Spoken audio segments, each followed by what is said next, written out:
got a fever.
Mummy, you're the best.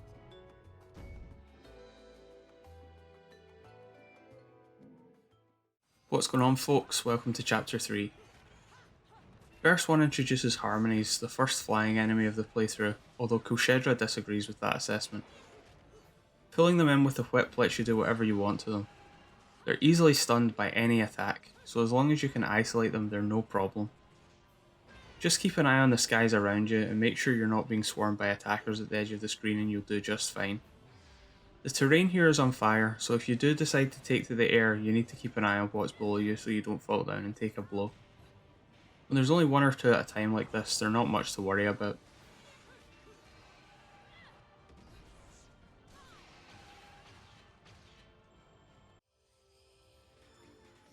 The first stay in the air Alfheim is an easy one. Simply eliminate the decoration shield with rockets or whatever other method you might choose. Then target the deer and repeat this jump and whip loop and you can stay up there pretty much indefinitely. Probably a contender for the easiest Alfheim in non-stop infinite climax, provided you have Kulshedra.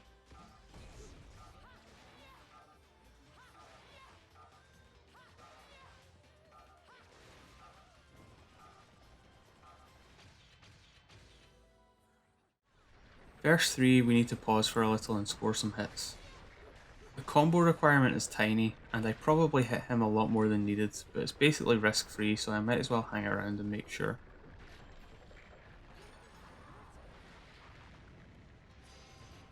No need to mess around with Fearless if you can help it. I open with a torture attack rather than close with it so I can rebuild the spent meter from the enemy before it dies. If it blocks your attacks like this, it'll always follow up with a bite, which is easy enough to guard with Moon to get some magic since you know what direction it's coming from. After 2 hits, he'll pretty much always block, meaning there's not any kind of a chance to get a big combo in or anything, but alone it's simple enough to whittle him down like this.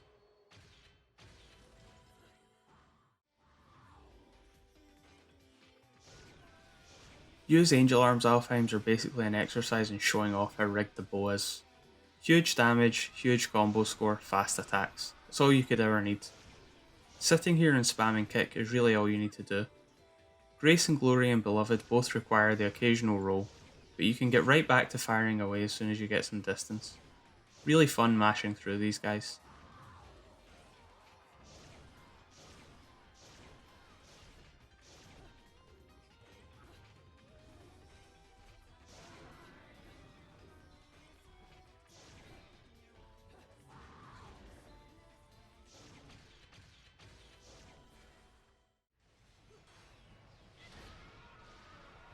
Time for some really high frame rate action. Look at that blistering speed. Okay, for real though, this verse is kind of awkward. Usually the best way to fight Ardors is by launching them in air juggling, but the Witch Walk gravity makes it so if you hit them too high, you'll end up comboing yourself into the lava. Weaves are the best way to damage them, and if you do take them to the air, using a torture attack stops your momentum and keeps you at a safe height. Burning all your magic here does make the next fight a little bit tougher, but getting out of this one as quickly as possible is worth it to me. The lava is a big hindrance, and Ardors take an age to kill if you don't use any magic.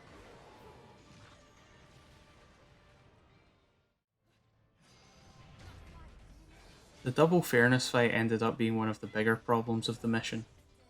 Individually, the best strategy is to perform a wicked weave launcher to stun them and give you a chance to combo, but when one of them is still on the prowl behind you, their anti-air attack is incredibly fast and hard to react to, so you're forced to play a much more ground-based game.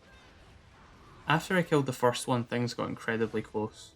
I jumped into the air out of habit after killing it, but thankfully my brain kicked in and reminded me it's the easiest way to get smashed, just in time before the other guy grabbed me. Even though there's a Grace and Glory fight coming up where it would be incredibly useful, I found it to be well worth blowing all my magic to finish this one off. These guys have a real penchant for screwing you over when you least expect it. Plus, who doesn't love the Tetsu Zanko finisher?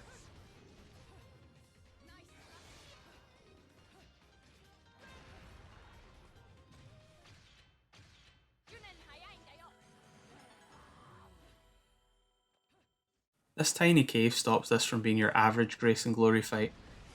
Not only is lava spouting everywhere, but you're in a cramped corner with not much room to maneuver. Luckily that applies to them as well.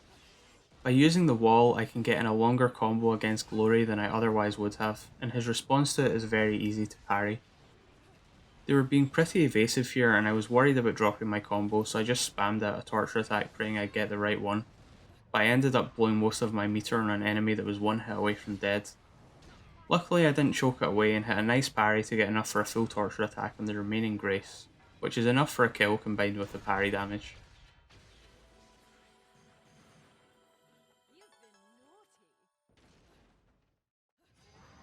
There are two main strategies you can take in this fight, and they both have their pros and cons. Once three beloveds gather, they'll pose for a second and then merge into a big one with full health no matter how much damage you've done. Whether you want to let them do this or not is pretty much up to preference. I find killing the small ones to be a lot quicker, so I kill them while they're posing, but it's just as easy to let them form up and then leave yourself with just one target to deal with, and it won't affect whether or not you get a platinum medal for time.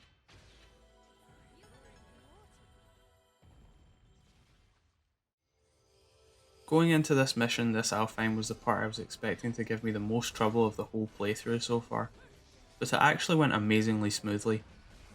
There are a bunch of waves against pretty difficult enemies, and they all start with a beloved popping up to get in the way that needs to be dispatched as quickly as possible.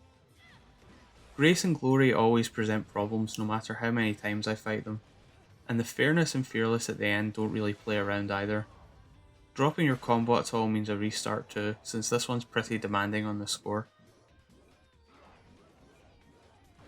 Magic is the name of the game versus Grace and Glory. The fire spin attack in particular is a huge favour. It can be dodged multiple times to build huge swaths of meter, and alone it's not much threat.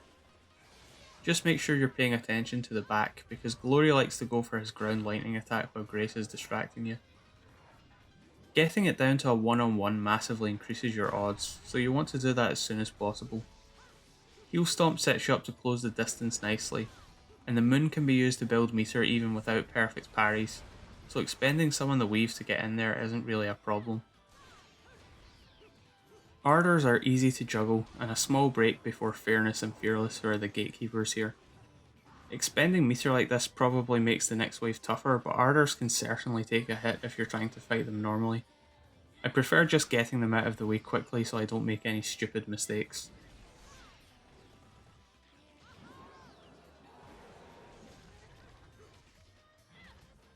At this point I don't want to make any mistakes. Spamming PKP Wicked Weaves with dodge offset is the safest move here, even if it's pretty lame. I try to stay as safe as possible so I can finish the last guy off with a torture attack. No point taking risks when I'm this close.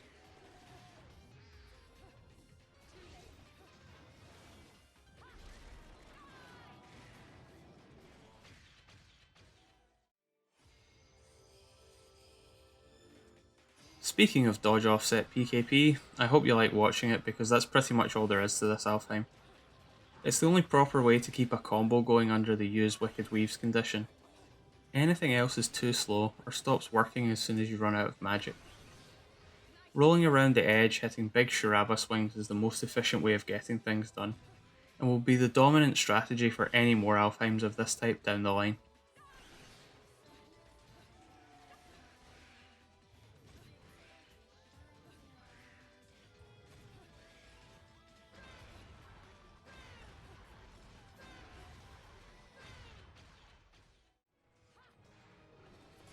The hardest part of the final verse is finding it. It seriously took me a couple of run-throughs before I noticed these guys hanging out at the side of the bridge.